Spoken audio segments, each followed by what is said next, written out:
Bon, maintenant, on va récapituler les quatre définitions qu'on a vues du produit scalaire.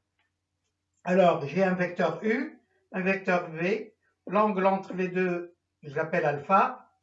Le vecteur U plus V, c'est celui-là, c'est la diagonale de ce parallélogramme porté par ces deux vecteurs. C'est la diagonale qui va de l'origine des deux vecteurs jusqu'à la diagonale supérieure. U moins V, c'est cette diagonale-là, dans le sens vers le bas. Là.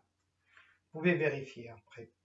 Alors, le produit scalaire U scalaire V, la première définition, c'est norme de U fois norme de V fois le cosinus de l'angle formé par entre U et V. Cette définition, on l'utilise quand on connaît les normes, on connaît l'angle, ou on connaît un angle, on veut chercher un angle connaissant les coordonnées ou une autre façon de calculer le produit scalaire. Elle peut servir surtout, entre autres, à chercher l'angle formé par les deux vecteurs. Deuxième définition. U scalaire V, c'est égal à U' scalaire V avec U', c'est le projeté orthogonal, j'ai fait le symbole, de U sur V. Bien sûr, c'est symétrique, ce sera aussi, on aurait pu prendre le projeté de V sur U, qui remplacerait dans ce cas-là V. Troisième définition,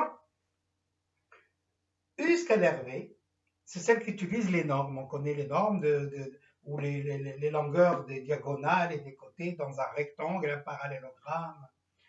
U scalaire V, 1/2 de la norme de U plus V au carré, moins la norme de U au carré, moins la norme de V au carré.